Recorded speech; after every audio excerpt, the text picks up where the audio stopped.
हर रोज एक नई कहानी देखने के लिए चैनल को सब्सक्राइब करें और बेल आइकन दबाना ना भूलें। सुमित्रा अपने घर के बाहर पौधों को पानी देते हुए गुनगुना रही थी। तभी पड़ोसन चतुरी हाथ में दूध की थैली लिए वहाँ से गुजरते हुए उसे टोक देती है। राम राम सुमित्रा, घर में सब कुशल मंगल तो है ना? मेरे घर में सब कुशल मंगल ही रहता है। तू बता, तेरी बहू लौटी नहीं मायके से अभी तक? वो मुई तो अपने मायके जाकर ही बस गई है ना जाने कौन सी घड़ी में उसे ब्याह कर ले आई थी।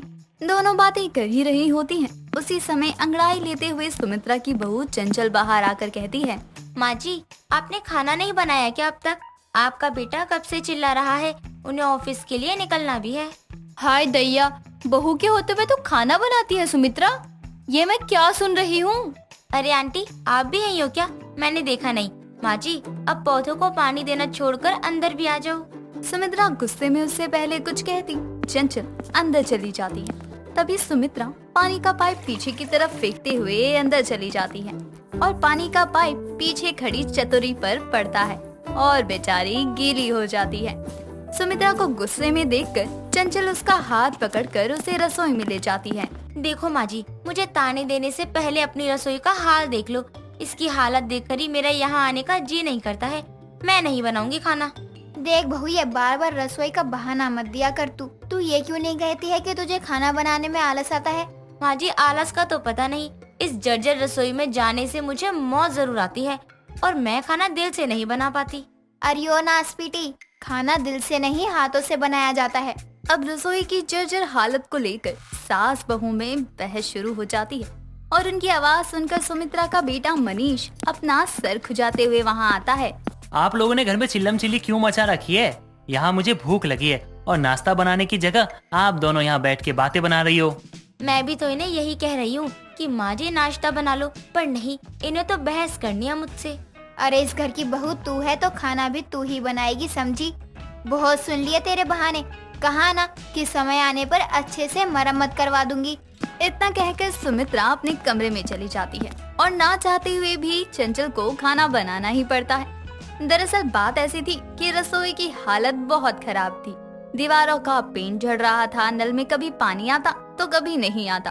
बारिश हो जाने पर रसोई की छत भी टपकती और दीवारों पर सीलन आ जाया करती, जिससे रसोई में हमेशा बदबू रहा करती, जिसके कारण चंचल को रसोई में जाने का मन ही नहीं करता और वो बार बार नई रसोई बनवाने की बात किया करती।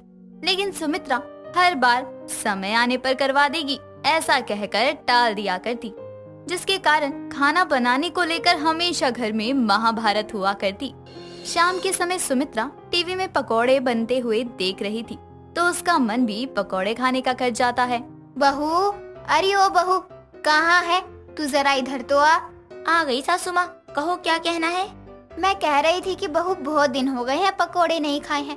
एक काम कर, गर्मा गर्म पकोड़े तल्ला, दोनों सास बहू मिलकर खाएंगे। ऐसा है सासू माँ, अगर पकोड़े खाने हैं तो खुद बना लीजिए, क्योंकि मुझे तो भूख नहीं है और अभी मैं ना ही रसोई में जाना चाहती हूँ इस समय। इतना बोलकर चंचल मुस्कुराने लगती है तो वहीं सुमित्रा उसे घूर कर देखती है। तभी उनके दरवाजे पर दस्तक होती है और चंचल के भैया भाभी वहाँ आ जाते हैं, जिन्हें देखकर चंचल बहुत खुश होती है और सुमित्रा के बिना कहे ही रसोई में चाय पकौड़े बनाने चली जाती है। वो रसोई में बेसन को घोल ही रही होती है, तभी रसोई की दीवार का पेंट झड़कर उस घोल में गिर पड़ता है।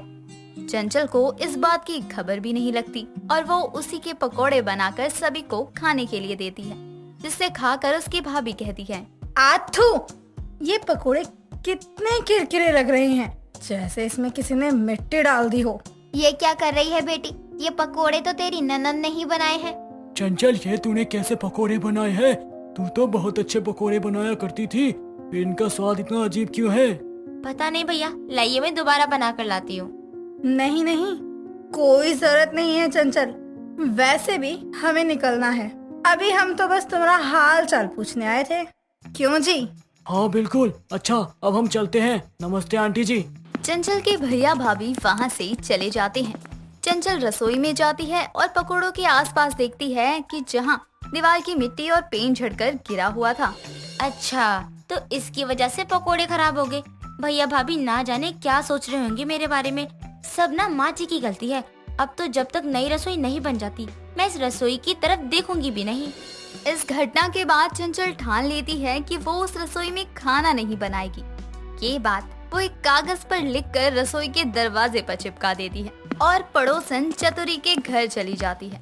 सुबह से ही शाम हो जाती है। पूरे दिन सुमित्रा चंचल को घर में नहीं देखती तो बड़ी हैरान रह जाती है। शाम के समय जब मनीष घर लौटता है तो सुमित्रा उसके लिए पानी लेकर आती है। क्या बात है माँ, चंचल दिखाई नहीं दे रही, बाहर गई है क्या? भगवान जाने कहाँ गई है, लेकिन एक फरमान चिपका कर गई है रसोई के दरवाजे पर कि रसोई में कदम नहीं रखेगी। लेकिन वो गई कहाँ है? रात के 8 बज रहे हैं माँ, आपने उसे फोन किया? दोनों माँ बेटे चंचल के बारे में बात कर रहे होते हैं। तभी उन्हें खाने की बढ़िया खुशबू आती है जो कि चतुरी के घर से आ रही थी। तभी दोनों उसके घर पहुँचते हैं तो देखते हैं कि चंचल चतुरी की रसोई में कढ़ी बना रही होती है। वाह, ऐसी साफ सुथरी और अच्छी रसोई में खाने बनाने का मजा ही कुछ और है। ना सीलन की बदबू, ना दीवार से झड़ता हुआ पेंट, बस स्वादिष्ट खाने की खुशबू। देख रहा है ना बेटा अपनी रसोई में खाना बनाने में इसे कैसे मौत आती है, और अब यहाँ कैसे गुनगुनाते हुए खाना बना रही है। अच्छा तो आ गई आप, पड़ गया ध्यान कि बहू घर पर नहीं है। माँ जी, मेरी एक शर्त है नई रसोई बनवाने की, जब तक वो पूरी नहीं होगी मैं मानने वाली नहीं हूँ। अरे सुमित्रा, सही तो कह रही है बहू। अरे जरा तू ही सोच, घर में कभी मेहमान आए तो उन्हें भी तू पकोड़े जैसा किरकिरा खाना खिलाएगी तो क्या इज्जत रह जाएगी तेरी। चतुरी की इज्जत वाली बात सुनकर तो मानो सुमित्रा की आंखें ही खुल जाती हैं और कुछ दिनों बाद ही वो अपने घर में पुरानी रसोई तुड़वाकर नई रसोई बनवाती है। उसमें मार्बल भी लगवाती है और बाकी सभी सुविधाएं जो कि एक रसोई में होनी चाहिए सब करवाती है ताकि उसकी बहू को फिर कोई शिकायत ना हो। कुछ ही हफ्ते में जब नई रसोई बनकर तैयार हो जाती है तो उसे देखकर चंचल का दिल बाग बाग हो जाता है। ये मेरी नई रसोई है, मुझे तो यकीन ही नहीं हो रहा। अब देखना मैं इस रसोई में दिन रात कैसे बढ़िया बढ़िया पकवान बनाती हूँ। नई रसोई में चंचल अच्छे से पूजा करके पकवान बनाने की तैयारी में लग जाती है। उस दिन वो बहुत सारा खाना बनाती है।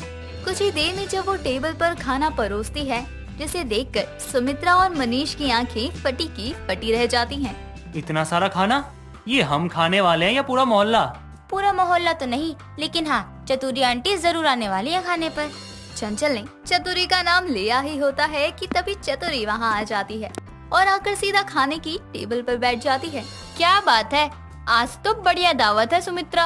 हाँ हाँ, खा ले मेरी पुरानी बहू की नई रसोई में, बना ले खाना। क्यों बहू, आज तो दिल से खाना बनाया होगा ना तूने? आज क्या, आज से मैं रोज दिल से खाना बनाऊंगी। 1 मिनट, नई रसोई बन गई इसका मतलब ये नहीं है कि तुम दिन रात रसोई में घुसी रहो। हमेशा का तो पता नहीं, लेकिन कुछ दिनों के लिए तो मैं अपनी रसोई को छोड़ने वाली नहीं हूँ। अरे आप लोग बैठे क्या है, खाना खाइए वरना ठंडा हो जाएगा। सभी मिलकर चंचल के बनाए खाने का मजा लेते हैं, जिसके बाद से अब चंचल सुमित्रा के कुछ खाने पीने मांगने से पहले ही उसके हाथ में लाकर पकड़ा दिया करती। दोस्तों, अगर आपको ये कहानी पसंद आई तो इसे लाइक करें, शेयर करें और कमेंट करके बताएं कि कहानी में आपको सबसे अच्छा क्या लगा।